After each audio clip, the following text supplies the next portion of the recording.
Jadi kemarin tanggal 4 April 2026, hari Sabtu malam, orang-orang di Lampung dan sekitarnya melihat ada fenomena seperti meteor atau bola api yang terlihat sangat jelas di langit.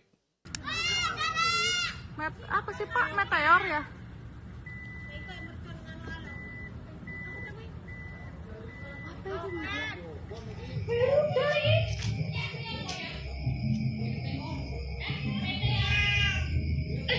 Meteor ya? Apa itu? Subhanallah, subhanallah, subhanallah. Benda apa ini sebenarnya? Apakah ini meteor? Apakah ini komet? Ataukah ini rudal? Atau apa? Nah, jawabannya, benda ini adalah sampah antariksa yang terbakar di atmosfer. Sampah antariksa ini berasal dari sisa badan roket CZ-3B dari Cina. Sudah, itu kesimpulannya teman-teman. Kalau waktu kalian terbatas, cukup itu aja yang ditonton. Silahkan bisa melanjutkan aktivitas. Tapi kalau kalian pengen tahu lebih jauh bagaimana kesimpulan ini bisa didapat, kemudian kenapa begini, kenapa begitu, dan lain sebagainya, juga kenapa video gambar kebakaran yang dibilang dari meteor jatuh ini itu keliru, silahkan lanjut menonton teman-teman. Untuk fenomena seperti ini, di mana ada sebuah cahaya terang di langit yang cahayanya ini bergerak, gampangnya kita bisa membaginya ke dalam 3 kategori benda ini, teman-teman. Yang pertama adalah meteor, kemudian ada sampah antariksa, dan ada komet.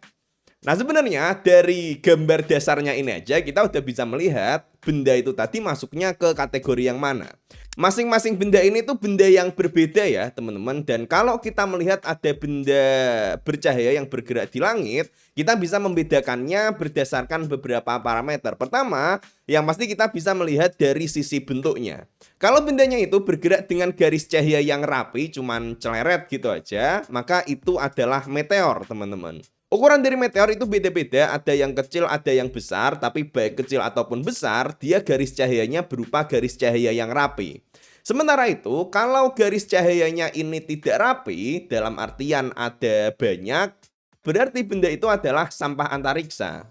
Sampah antariksa ketika dia re-entry atau masuk kembali ke atmosfer bumi, dia nantinya akan terbakar, dan karena dia terbentuk dari logam-logam sisa satelit ataupun roket, maka dia nanti akan terpecah-pecah lagi, sehingga hasilnya adalah garis cahaya nanti akan berbentuk seperti banyak cahaya, banyak komponen-komponen kecilnya. Kemudian kalau bentuknya ini adalah seperti sebuah titik cahaya yang di belakangnya ada cahaya yang lebih tipis kayak kabut gitu ya teman-teman, maka itu adalah komet. Kemudian kita juga bisa melihat dari parameter kecepatan. Jadi kalau bendanya itu bergerak dengan sangat cepat dan waktu munculnya hanya pendek, hanya sekitar 1-5 detik aja, maka benda itu adalah meteor teman-teman. Karena meteor ketika masuk ke atmosfer bumi, gerakannya benar-benar sangat cepat, kemudian dia terbakar di atmosfer terus hilang. Makanya dia cepat dan dalam waktu singkat saja munculnya. Kemudian kalau kecepatan geraknya relatif lebih lambat atau waktu munculnya relatif lebih lama, artinya dia adalah sampah antariksa. Sampah antariksa dia gerak masuk ke buminya relatif pelan sehingga kecepatan gerakannya lebih pelan, dan ketika terbakar waktunya relatif lebih lama dari sekitar 30 detik atau beberapa menit. Sementara itu kalau kecepatan geraknya jauh lebih pelan lagi, itu adalah komet. Komet sebenarnya gerakannya sangat cepat ya teman-teman, tapi komet ini jaraknya sangat jauh, dan komet ini by the way dia nggak ada di atmosfer kita. Komet itu dia bergerak mengorbit matahari, dan ketika mengorbit matahari ini dia muncul ada ekornya. Dan karena jaraknya yang sangat jauh, maka komet ini di langit cenderung terlihat kayak diam. Makanya dia bisa muncul dari waktu beberapa hari, minggu, bahkan sampai beberapa bulan di langit. Dari 2 parameter ini, kita bisa menyimpulkan kalau benda bercahaya yang terlihat di Lampung tersebut masuknya adalah dalam kategori sampah antariksa ya. Karena dia garis cahayanya ada banyak, kemudian gerakannya juga relatif pelan. Termasuk waktu munculnya terlihat cahayanya itu juga waktunya cukup lama. Di sini aku mengukur waktunya ada kalau sekitar 30 detik minimal. Dan untungnya ini bukan rudal ya. Sebenarnya secara visual rudal itu bisa jadi akan mirip seperti sampah antariksa ketika ditembakkan, tapi ini udah beda kategori ya teman-teman. Kalau rudal itu kan memang benda yang sengaja ditembakkan nih, beda sama benda-benda ini tadi, meteor, sampah antariksa, dan komet.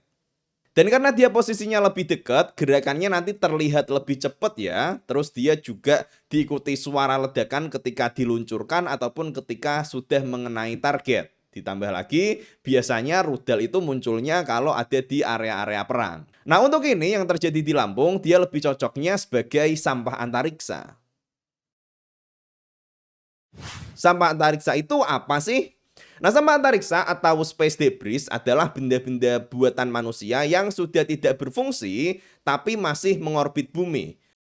Termasuk dalam kategori ini misalnya adalah satelit yang udah rusak atau nggak berfungsi, kemudian sisa-sisa bodi roket yang sudah dilepas itu juga termasuk dalam kategori sampah antariksa. Sekarang ini di bumi ada sangat banyak sekali benda yang mengorbit bumi ya teman-teman. Di sini bisa kita lihat visualisasinya ada banyak banget. Misalnya ini ketika aku klik salah satunya, ini ada apa ini? Starlink 35258. Kemudian mana yang di sini? Oke, ini Starlink lagi 35406. Kemudian di sini ada Himawari, satelit cuaca, dan banyak lagi lainnya. Termasuk dalam benda-benda yang mengorbit bumi ini, termasuk ada sampah-sampah antariksa, satelit-satelit yang udah nggak berfungsi, kemudian sisa-sisa roket dan lain sebagainya. By the way, biar nggak salah paham ya teman-teman, di sini kan visualisasinya memang terlihat kayak crowded banget ya, tapi sebenarnya nggak juga, karena di sini harusnya titiknya ini benar-benar kecil banget. Ini kan titiknya dibuat agak besar biar kelihatan, karena titiknya ini tuh ukurannya udah seukuran kecamatan mungkin ya. Jadi kegedean visualisasinya. Dan dari banyaknya benda yang mengorbit ke bumi atau satelit itu definisinya adalah benda yang mengorbit bumi ya, teman-teman. Di sini ada beberapa kategorinya. Pertama ada kategori aktif satelit yang memang ini masih berfungsi, masih digunakan. Kemudian selain itu ada lagi dead satelit yang udah mati, sisa bodi roket, kemudian bongkahan-bongkahan dan lain sebagainya. Ini semua ketiga keempat di bawah ini masuknya adalah kategori sampah antariksa. Dan di sini jumlahnya kalau kita total ya sekitar 15 ribuan lah kira-kira.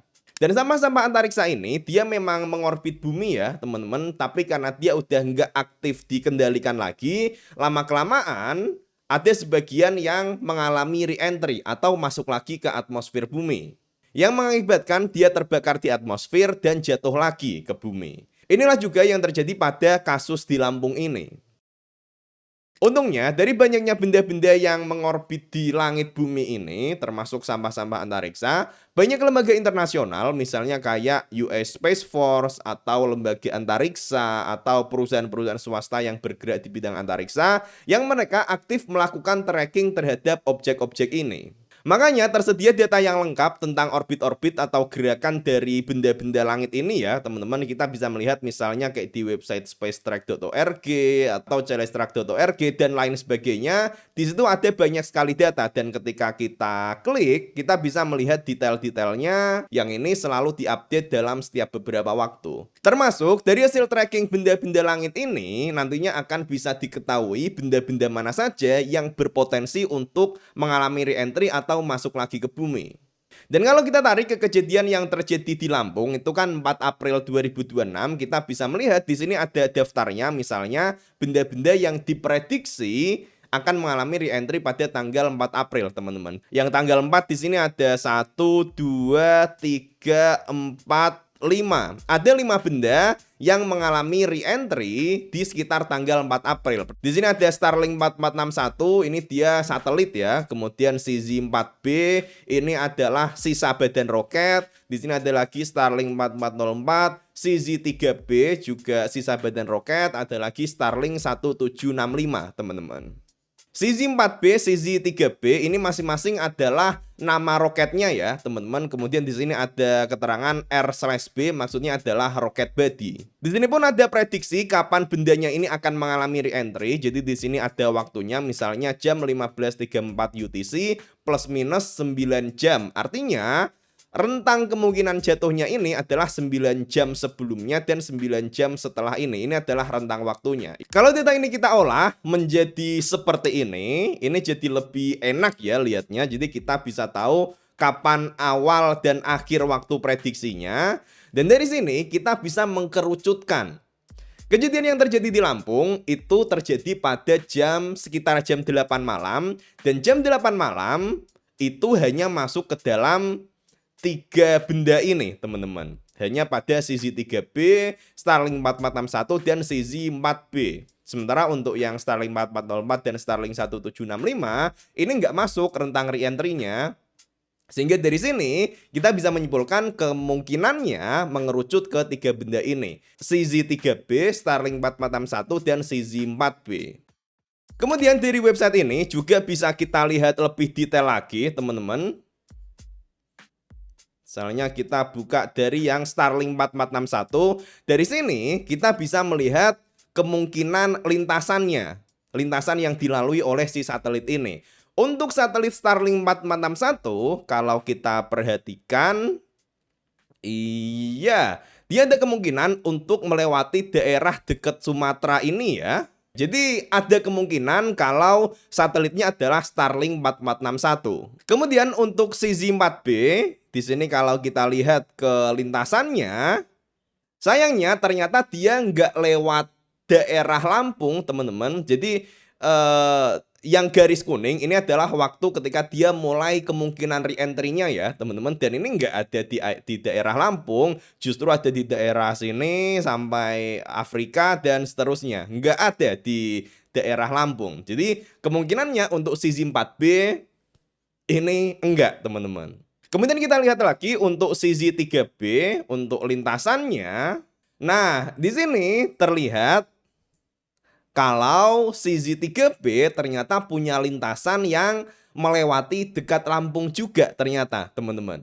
Nah, jadi di sini, dan ini adalah garis kuning ya, ini adalah trajektori ketika dia kemungkinan mulai re-entry. Di sini ada yang lewat daerah dekat Lampung.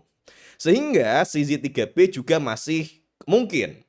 Di sini kandidatnya cuma tinggal 2, Starlink 4461 dan CZ3B kalau kita lihat dari lintasan orbitnya. Kemudian untuk memverifikasi lebih jauh lagi, kita bisa melihat ke data posisi bendanya pada waktu tertentu. Dan kalau kita lihat di sini untuk Starlink 4461, di sini ada keterangan bendanya udah decay pada 4 April ya, udah re-entry dia. Dan kalau di sini waktunya aku pasin di sekitar jam 8 WIB, ternyata posisi dari Starlink 4461 ini ada di daerah selatan Afrika, teman-teman. Jauh dari yang ada di Sumatera. Artinya Starlink 4461 bukan benda yang terlihat di Lampung.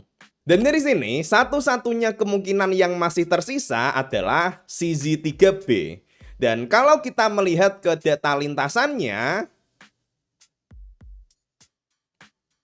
ya datanya ternyata konsisten. CZ3B ternyata memang diprediksi di sekitar jam 8 malam WIB, dia lewat di atas daerah Lampung, teman-teman. Memang di sini data waktunya nggak 100% sama di 20.00 WIB ya teman-teman, karena sifatnya ini adalah prediksi dan ketika ada satelit yang mulai masuk ke tahap re-entry, dia memang ke kondisi kecepatannya akan berubah. Nah, jadi dia bergerak dari arah India, kemudian bergerak melewati Lampung, melewati Pulau Jawa, dan diperkirakan berakhir di daerah laut sini. Data ini pun juga konsisten dengan hasil pengamatan dari observatoriumnya ITERA. Jadi mereka punya alat all sky camera yang di sini juga menangkap cahaya ketika CZ3b ini re-entry ke bumi. Di sini mereka menangkapnya di 1959 di Lampung, teman-teman. Dari sini kita juga bisa melihat ya, teman-teman, kalau kemungkinan besarnya video-video yang menunjukkan kalau bendanya ini jatuh dan kemudian mengakibatkan ada api itu nggak benar. Posisinya ketika di atas Lampung itu baru masuk re-entry ya, dan dia masih cukup datar, jadi masih butuh jarak yang cukup panjang sebelum dia benar-benar jatuh ke bumi. Itu pun kalau masih ada sisanya. Baik, itu dulu saja untuk video kali ini. Kalau kalian ada pertanyaan atau koreksi dan lain-lain, silahkan tulis saja di kolom komentar. Kita ketemu di video selanjutnya. Terima kasih.